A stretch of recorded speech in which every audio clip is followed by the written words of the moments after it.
নমস্কাৰ মই ঋতুৰাজ টাইমিটৰ দৰ্শকসকলৰ বাবে এই মুহূৰ্তত লৈ আহিছোঁ কিছু সময়ৰ পাছতেই আৰম্ভ হ'ব মক ড্ৰিল। এই মক ড্ৰিলৰ সময়ছোৱাত আপুনি কি কৰিব লাগিব, কি কৰিব কি নকৰিব সকলো বিস্তৃত খবৰ টাইমিটৰ দৰ্শকসকলৰ বাবে এই মুহূৰ্তত লৈ আহিবলৈ চেষ্টা কৰিম। আৰু তাৰ সমান্তৰালকৈ এই মুহূৰ্তত জনাম যে যিকোনো মুহূৰ্তত বাজি উঠিব যুদ্ধৰ চাইৰেন, আৰু যুদ্ধৰ চাইৰেন যেতিয়া বাজি উঠিব তেতিয়া আপুনি কি কৰিব লাগিব, কোন জিলাত যুদ্ধৰ চাইৰেন বাজি উঠিব সেই সন্দৰ্ভত বিস্তৃত তথ্য টাইমিটৰ দৰ্শকসকলক এই মুহূৰ্তত দেখুৱাবলৈ চেষ্টা কৰিম। কিছু সময়ৰ পাছতেই মক ড্ৰিল আৰম্ভ হ'ব। কোন জিলাত মক ড্ৰিলৰ এই যুদ্ধৰ চাইৰেন বাজিব সেই সন্দৰ্ভত জনাইছোঁ। এইফালে তিনিচুকীয়া, ডিব্ৰুগড়, ধেমাজি, লখিমপুৰ, শিৱসাগৰ, যোৰহাট, গোলাঘাট, কাৰ্বি আংলং, আনহাতে শোণিতপুৰ, নগাঁও, দৰং, ওদালগুৰি, আৰু আনফালে দেখিবলৈ পোৱা গৈছে এতিয়া ধুবুৰী, কোকৰাঝাৰ, আৰু আনফালে বঙাইগাঁও, গোৱালপাৰাতো এতিয়া চাইৰেন বাজিব। কোন প্ৰান্তত চাইৰেন বাজিব এই মেপখনৰ জৰিয়তে অসমৰ কোন প্ৰান্তত চাইৰেন বাজিব সেই কথা আমি এই মুহূৰ্তত টাইমিটৰ দৰ্শকসকলক দেখুৱাবলৈ চেষ্টা কৰিছোঁ। কিছু সময়ৰ পাছতেই যুদ্ধৰ চাইৰেন বাজিব। যুদ্ধৰ চাইৰেন বাজিলে আপুনি কি কৰিব, কিয়নো ভাৰত পাকিস্তানৰ মাজত এতিয়া তয়াময়া এক প্ৰকাৰ সংঘাত আৰম্ভ হৈছে, আৰু এই সংঘাতৰ সময়ত যদিহে তয়াময়া যুঁজ আৰম্ভ হয় তেনেহ'লে পৰিস্থিতি অধিক ভয়াৱহ হৈ পৰাৰ শংকা দেখিবলৈ পোৱা গৈছে। তেনে পৰিপ্ৰেক্ষিতত আপুনি কিদৰে নিজকে সাজু কৰিব, কিদৰে আপুনি সতৰ্ক হ'ব, কিদৰে অনুশীলন কৰিব তাৰ খবৰ এই মুহূৰ্তত লৈ আহিছোঁ। আক্ৰমণৰ সময়ত নাগৰিকে নিজৰ সুৰক্ষাৰ বাবে ল'বলগীয়া পদক্ষেপসমূহ সম্পৰ্কত এই প্ৰশিক্ষণৰ নামেই হৈছে মক ড্ৰিল। আজিৰ দিনটোত এই প্ৰশিক্ষণ অনুষ্ঠিত হ'ব। আক্ৰমণৰ সময়ত নাগৰিকে নিজৰ সুৰক্ষাৰ বাবে, প্ৰতিগৰাকী নাগৰিকে নিজৰ সুৰক্ষাৰ বাবে দিব লাগিব যুঁজ, আৰু সমান্তৰালকৈ দেখিবলৈ পোৱা গৈছে প্ৰতিগৰাকী নাগৰিকে যুঁজ দিব লাগিব, সচেতনতা অৱলম্বন কৰিব লাগিব, ৰাষ্ট্ৰৰ প্ৰতি এক প্ৰকাৰ সহযোগিতা আগবঢ়াব লাগিব। মক ড্ৰিলৰ সময়ত ব্লেক আউট কৰা হ'ব সমগ্ৰ দেশ।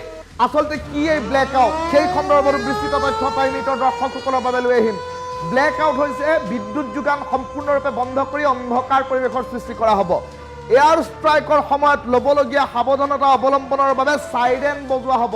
যুদ্ধৰ চাইৰেন বাজি উঠিব তেতিয়া আপুনি সাজু হ'ব লাগিব। আক্ৰমণৰ সময়ত নিৰাপদ ঠাইত নিজকে সুৰক্ষা দিব লাগিব। এই কাৰ্যৰ জৰিয়তে এই এলাৰ্মটো যিটো চাইৰেন বাজিব, যুদ্ধৰ চাইৰেনটোৱে আপোনাক সূচাব যে আপুনি এই সময়ছোৱাত নিৰাপদ দূৰত্বলৈ যাওক, এই সময়ছোৱাত আপুনি পৰস্পৰক সহায় কৰক, আৰু এই সহায় হ'ব ৰাষ্ট্ৰৰ প্ৰতি আপুনি আগবঢ়োৱা নিৰাপত্তা, ৰাষ্ট্ৰৰ প্ৰতি আপুনি আগবঢ়োৱা সতৰ্কতা। আক্ৰমণৰ সময়ত আপুনি নিৰাপদ ঠাইত নিজকে সুৰক্ষা দিয়ক। যদি আপুনি মুকলি ঠাইত আছে তেনেহ'লে মাটিত শুই দিয়ক আৰু হাতেৰে এইদৰে ধৰি নিজৰ মূৰটো ঢাকি ৰাখক। আৰু সমান্তৰালকৈ যদি আপুনি ঘৰৰ ভিতৰত আছে তেনে পাৰ্কিং লটলৈ যাওক। যদি আপুনি ঘৰৰ ভিতৰত আছে দুৱাৰ খিৰিকী বন্ধ কৰি দিয়ক। আৰু তাৰ মাজতেই যুদ্ধৰ সেই ভয়ংকৰ চাইৰেন ভাৰতে কেতিয়া বজাইছিল সেই খবৰো টাইমিটৰ দৰ্শকসকলৰ বাবে এই মুহূৰ্তত লৈ অহাৰ চেষ্টা কৰিছোঁ। কিয়নো দেখিবলৈ পোৱা গৈছিল যে 1962 চনৰ চীনে যেতিয়া আক্ৰমণ কৰিছিল, চীনা যুদ্ধ, চীন ভাৰতৰ যুদ্ধত এই চাইৰেন বাজিছিল মক ড্ৰিলৰ বাবে। 1965 চনত ভাৰত পাকিস্তানৰ প্ৰথমখন যুদ্ধ চাইৰেন বাজিছিল, মক ড্ৰিল হৈছিল।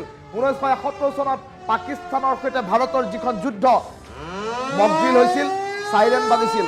আৰু সমান্তৰালকৈ কাৰ্গিলৰ যুদ্ধতো এই যুদ্ধৰ চাইৰেন ব্যৱহাৰ কৰা হৈছিল। তেনে পৰিপ্ৰেক্ষিতত কাৰ্গিলৰ যুদ্ধৰ প্ৰাক মুহূৰ্ততো মক ড্ৰিলৰ দৰে ব্যৱস্থা কৰা হৈছিল। আৰু এই আক্ৰমণৰ সময়ত নাগৰিকে নিজৰ সুৰক্ষাৰ বাবে ল'বলগীয়া পদক্ষেপ সম্পৰ্কত সম্পৰীক্ষা চলোৱা হ'ব।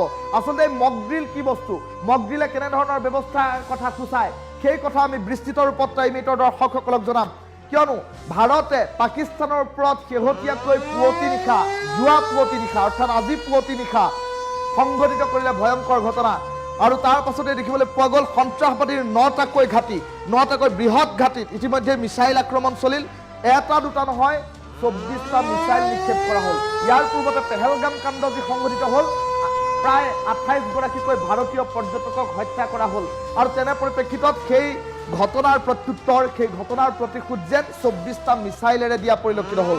100তকৈ অধিক সন্ত্ৰাসবাদীৰ মৃত্যু, সন্ত্ৰাসবাদীৰ কেইবাটাও মুখ্য কাৰ্যালয় ইতিমধ্যে ধ্বংসস্তূপত পৰিণত হৈছে। আৰু তাৰ মাজতে দেখিবলৈ পোৱা গৈছে এতিয়া সম্প্ৰতি আজিৰ দিনটোত মক ড্ৰিল, আৰু এই মক ড্ৰিলত সৰ্বসাধাৰণ জনতাই কিদৰে নিজকে ৰক্ষা কৰিব। কিয়নো যুদ্ধ যেতিয়া হ'ব সেনাই লাগিব, যুদ্ধ সেনাই সকলো সিদ্ধান্ত ল'ব, আৰু তাৰ মাজতেই সৰ্বসাধাৰণ জনতা কিদৰে বাচিব, সৰ্বসাধাৰণ জনতাই কিদৰে বাচিব সেই কথাও এতিয়া আজিৰ দিনটোৰ এই মক ড্ৰিলত জানিব পৰা যাব। সমগ্ৰ দেশৰ 244খনকৈ স্পৰ্শকাতৰ জিলাত এই মক ড্ৰিল অনুষ্ঠিত হ'ব আৰু তাৰে ভিতৰত অসমৰ 20খনকৈ জিলাও কিন্তু স্পৰ্শকাতৰ ধুবুৰী গোৱালপাৰা বঙাইগাঁও কোকৰাঝাৰ আৰু আনহাতে দেখিবলৈ পোৱা গৈছে কামৰূপ মেট্ৰ অৰ্থাৎ গুৱাহাটীৰ কাহিলীপাৰাটো হ'ব দৰঙত হ'ব শোণিতপুৰত হ'ব শোণিতপুৰত এইভাৱেই হ'ব কিন্তু শোণিতপুৰত আছে আৰ্মি বেছ আনফালে শোণিতপুৰৰ কাষতে আছে মিছাৰ যি আৰ্মি বেছ তাত অস্ত্ৰ শস্ত্ৰ ভাণ্ডাৰ আছে ভাৰতৰ তাৰ সমান্তৰালকৈ কাৰ্বি আংলঙৰ পাহাৰীয়া জিলা কাৰ্বি আংলঙতো চাইৰেন বাজিব মক ড্ৰিল কৰোৱা হ'ব গোলাঘাটত চাইৰেন বাজিব মক ড্ৰিল কৰোৱা হ'ব লখিমপুৰত বাজিব যোৰহাটত বাজিব ডিব্ৰুগড় শিৱসাগৰ তিনিচুকীয়া সকলোতে যুদ্ধৰ চাইৰেন বিয়লি 4 বজাত বাজি উঠিব আৰু তেতিয়া আপুনি নিজকে কিদৰে সুৰক্ষিত কৰিব সেই সময়ত যদি আপুনি বাহন চলাই আছে তেনেহ'লে আপুনি সাজু হ'ব লাগিব বাহন চলোৱাৰ পৰা আপুনি সাজু হ'ব লাগিব দৰ্জা বন্ধ কৰিব লাগিব ইঞ্জিন সুইচ অফ কৰিব লাগিব ফুল প্লেট বিগ ব্ৰেকিং মাধ্যমেৰে এই মুহূৰ্তত টাইম মিটাৰ দৰ্শকসকলক লৈ আহিছোঁ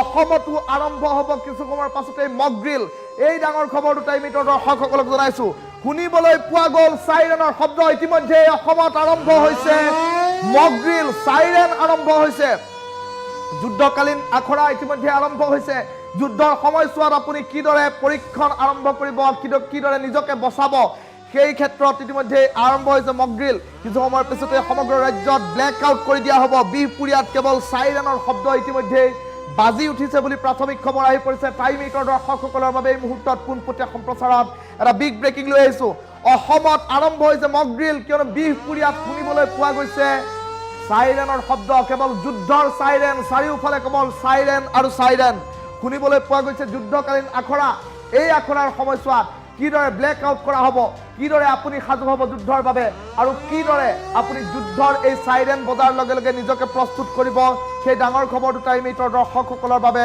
লৈ অহাৰ চেষ্টা কৰিছোঁ দৃশ্যাংশ আহি পৰিছে টাইম মিটাৰ দৰ্শকসকলক এই মুহূৰ্তত আমি দৃশ্যাংশ দেখুৱাবলৈ চেষ্টা কৰিম টাইম মিটাৰ দৰ্শকসকলৰ বাবে এই মুহূৰ্তত এক্সক্লুচিভ দৃশ্যাংশ আহি পৰিছে দৃশ্যাংশ টাইম মিটাৰ দৰ্শকসকলক এই মুহূৰ্তত দেখুৱাই থাকিবলৈ চেষ্টা কৰিম এই গুৰুত্বপূৰ্ণ খবৰটো টাইম মিটাৰ দৰ্শকসকলক এই মুহূৰ্তত দেখুৱাইছোঁ দৃশ্যাংশ আহি পৰিছে এই দৃশ্যাংশ মন কৰক যদি এম্বিয়েন্স আছে এম্বিয়েন্স খুলি দিবলৈ অনুৰোধ জনাইছোঁ এয়া বিহপুৰীয়াৰ দৃশ্যাংশ চাইৰেন বাজি উঠিছে ফায়াৰ ব্ৰিগেডসমূহ সাজু হৈ উঠিছে আৰু তাৰ সমান্তৰালকৈ দেখিবলৈ পোৱা গৈছে ভাৰতীয় সেনাৰ তৎপৰতাত এই চাইৰেনসমূহ বজোৱা হৈছে যিসমূহ স্পৰ্শকাতৰ জিলা 244খন ভাৰতৰ 244খনকৈ ভাৰতৰ স্পৰ্শকাতৰ জিলাত এতিয়া চাইৰেন বাজিব ব্লেক আউট কৰা হ'ব যুদ্ধৰ আখৰা হ'ব সৰ্বসাধাৰণ জনতাই কিদৰে যুদ্ধৰ পৰা বাচিব নিজকে হাত সাৰিব সকলো কথা জানিব পৰা যাব দৃশ্যাংশ এই মুহূৰ্তত দেখুৱাইছে বিহপুৰীয়াৰ দৃশ্যাংশ ইতিমধ্যে চাইৰেন বাজি উঠিছে সমগ্ৰ চহৰখনত সমগ্ৰ জিলাখনত চাইৰেন বাজি উঠিছে আৰু তাৰ বাবে তৎপৰতা অৱলম্বন কৰিবৰ বাবে কেইবাখনো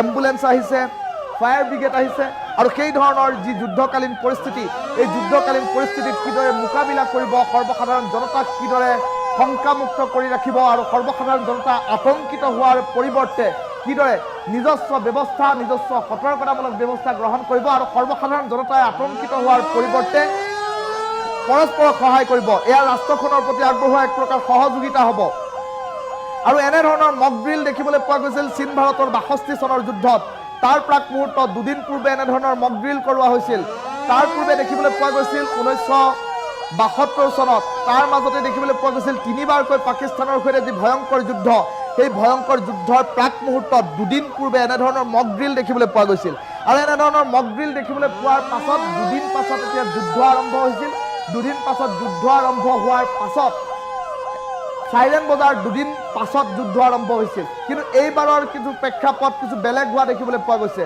এইবাৰৰ প্ৰেক্ষাপট এয়াই বেলেগ যে কিয়নো যে মক ড্ৰিল আৰম্ভ হোৱাৰ কেইটামান ঘণ্টাৰ প্ৰাক মুহূৰ্তত এতিয়া যুদ্ধ আৰম্ভ হৈছে ৰণসিঙা নবজোৱাকৈ এতিয়া ভাৰতে যুদ্ধ ঘোষণা কৰিছে আক্ৰমণ আৰম্ভ কৰিছে আৰু পাকিস্তানৰ বিৰুদ্ধে যি আক্ৰমণ সেই আক্ৰমণ এই মুহূৰ্তত টাইম মিটাৰ দৰ্শকসকলক আমি বাৰম্বাৰ সবিস্তাৰে বিস্তৃত তথ্য এই মুহূৰ্তত জনাই আছোঁ আৰু তাৰ মাজতে জনাইছোঁ যে পাকিস্তানে ভয়ত থৰহৰি কম্পমান হোৱাৰ এক খবৰ আহি পৰিছে নতুন বিগ ব্ৰেকিং টাইম মিটাৰ দৰ্শকসকলক আন এটা ফুল প্লেট ব্ৰেকিঙৰ মাধ্যমেৰে ব্ৰেকিং জনাইছোঁ বিয়লি 4 বজাত অসমত হ'ব মক ড্ৰিল আৰু এই মক ড্ৰিলৰ সময়ছোৱাত আপুনি কি কৰিব লাগিব সবিস্তাৰে বিস্তৃত খবৰ লৈ আহিছোঁ গুৱাহাটীৰ কাহিলীপাৰাত মক ড্ৰিল হ'ব ৰাজ্যৰ কোন কোন প্ৰান্তত মক ড্ৰিল হ'ব সেই কথা এই মুহূৰ্তত জনাবলৈ চেষ্টা কৰিছোঁ।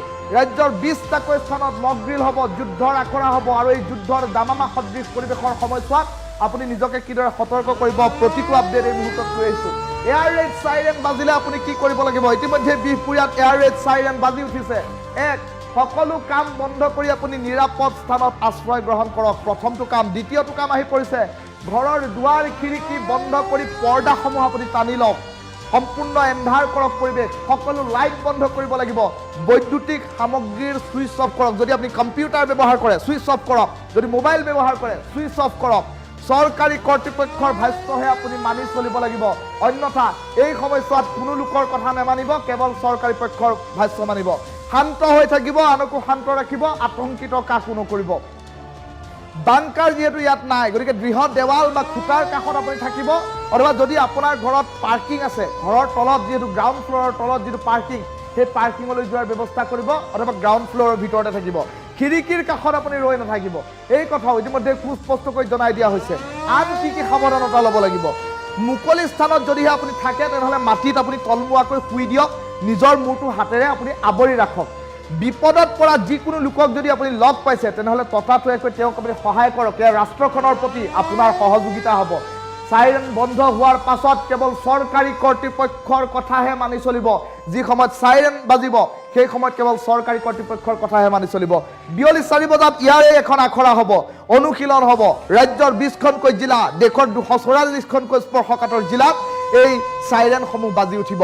আৰু তেনে পৰিপ্ৰেক্ষিতত এই চাইৰেন বজাৰ সময়ত আপুনি কি কি সাৱধানতা অৱলম্বন কৰিব লাগিব, কেনেধৰণৰ বিস্তৃত বিৱৰণ দিব লাগিব, সেই কথা অনুশীলনৰ জৰিয়তে সকলো কথা ওলাই পৰিব। আৰু তাৰ মাজতে কিছু সময়ৰ পাছতেই আপুনি মক ড্ৰিল কিদৰে কৰিব সেই কথা জানিব পাৰিব। ৰাজ্যৰ 20টা স্থানত কিদৰে মক ড্ৰিল হ'ব। আৰু এই মুহূৰ্তত বিহপুৰীয়াত চাইৰেন বাজি উঠিছে, ৰেড এয়াৰ চাইৰেন বজাৰ পাছত কিদৰে সজাগ সতৰ্ক কৰা হৈছে সেই দৃশ্যাংশ টাইমিটৰ দৰ্শকসকলক একাদিক্ৰমে দেখুৱাই আছোঁ।